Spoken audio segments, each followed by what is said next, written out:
एक बच्चा कह रहा है 2C1 को फिर से एक्सप्लेन कर दो। मैं फिर से एक्सप्लेन कर दूंगा। मैं ये कह रहा हूं या तो तीनों डिस्टिंक्ट होंगे 6C3, या तो तीनों डिस्टिंक्ट होंगे, या फिर दो सेम और एक अलग होगा, या फिर दो सेम और एक अलग होगा। तो 6C2 अब कौन से दो सेम होंगे? पहले तो अरे भाई मेरे पास एक भी है, दो भी है, तीन भी है, चार भी है, पांच भी है, छह भी है। छह में से कौन से दो सेम होंगे? वो दो मैंने सेलेक्ट कर लिए, छह में से कोई दो सेलेक्ट कर लिए, छह में से मैंने कोई दो सेलेक्ट कर लिए। उसके बाद मैंने क्या कहा, समझना बात को ध्यान से। तो आपने कहा कि अब वो रिपीट कौन सा होगा उनमें से, जो दो मैंने सेलेक्ट किए हैं उसमें से रिपीट कौन सा होगा, मैं ये पूछना चाह रहा हूं। तो आप कहेंगे जी दो में से कोई एक रिपीट होगा, वो 2C1 हो गया। देखिए यहां पे आपने पढ़ना नहीं है, कुल मिला के बात ये है इतनी सी, बहुत आपकी नौटंकी हो रही है। मैं देख रहा हूं पिछली क्लास में भी मैंने पढ़ाया, बहुत आराम आराम से हर एक बात बताई, लेकिन किसी ने नहीं समझी, किसी कोई मतलब समझने तक से भी नहीं है। यही सेम चीज आइडेंटिकल वाली इस सवाल में थी। ये जो 2/9 और 5/12 में कंफ्यूजन है कि इसका उत्तर 2/9 आएगा या 5/12 आएगा। वैसे 5/12 इस हिसाब से करेक्ट है, बट आइडेंटिकल नीली गेंदों को हमने आइडेंटिकल नहीं माना है, समझ रहे हैं। अगर मैं यहां पे भी आइडेंटिकल लिख दूं तो वो दो नहीं आएगा, और दो नहीं आएगा तो उत्तर 2/9 आएगा।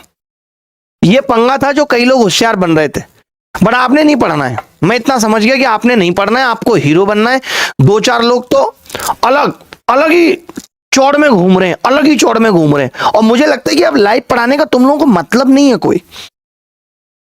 एक बच्चे का उत्तर नहीं आएगा, फालतू की बात करा लो। कोई यहां प्रेम मोहब्बत करने आ रहा है, कोई किसी को छेड़ने आ रहा है। दो लड़कियों कमेंट दिखेंगे, हाँ तुम कैसी हो, मैं कैसी हूं। अब आपकी कोई फिक्र नहीं है, बूढ़े हुए जा रहे हैं। बेटा ये वक्त एक बार हाथ से निकल गया, कभी वापस आएगा नहीं, मैं इतना बता रहा हूं तुम्हें।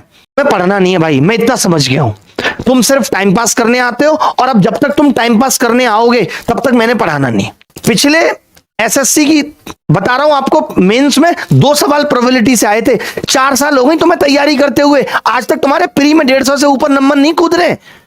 माँ बाप का सिर्फ पैसा खराब कर रहे हो तुम, और उनके इमोशंस के साथ खेल रहे हो। उनको तुमसे उम्मीद है कि तुम पढ़ के सिलेक्शन ले लोगे, तुम ये कर दोगे, तुम वो कर दोगे, लेकिन तुमसे कुछ होना ही नहीं है। तुम्हें तो फालतू की बात करनी है, तुम्हें सिर्फ टाइम पास करना है। 2-3 लड़के आएंगे हीरो बन के, अरे मुश्किल कर दिया, 1/36 उत्तर बता के मुश्किल कर दिया। आता है तुम्हें कुछ? अपने गिरेबान में झांक कर देखो तुम, कि तुम जो कर रहे हो ये चीज तुम्हें सिलेक्शन तक ले जाएगी या नहीं। बस मुझे इतना सोच के बता दो, क्या तुम जो कर रहे हो वो तुम्हारे माँ बाप को पता है कि तुम ये आवारागर्दी कर रहे हो? तुम यहाँ लड़कियों से बातें करने आते हो, तुम यहाँ लड़कियों पे कमेंट करने आते हो, तुम यहाँ ये दास्तां सुनाने आते हो कि तुम्हारा दिल टूटा है, तुम यहाँ ये दास्तां सुनाने आते हो कि वो तुम्हारा प्रपोजल नहीं स्वीकार कर रही। मैं ये सब सुनने बैठा हूं? मैंने क्या जनता दरबार लगाया हुआ है? मैं क्या प्यार मोहब्बत पे डिसीजन लेने बैठा हूं? मैं क्या प्यार मोहब्बत के कोर्ट का जज हूं जो मैं बताऊंगा कि हाँ जी इनसे पैचअप कर लो, हाँ जी इनसे ब्रेकअप मत करो? मैंने पूरे हिंदुस्तान के प्रेमी युगल जोड़े का ठेका लिया है क्या भाई? भाई जो बच्चे पढ़ेंगे केवल बैच वाली क्लास रहने दो, इनको नहीं पढ़ाएंगे। जाओ हटाओ, बंद करो, नहीं पढ़ा रहे भाई। अब जाओ आप अपने अपने घर जाओ और मौज काटो, आपने पढ़ना ही नहीं है यार।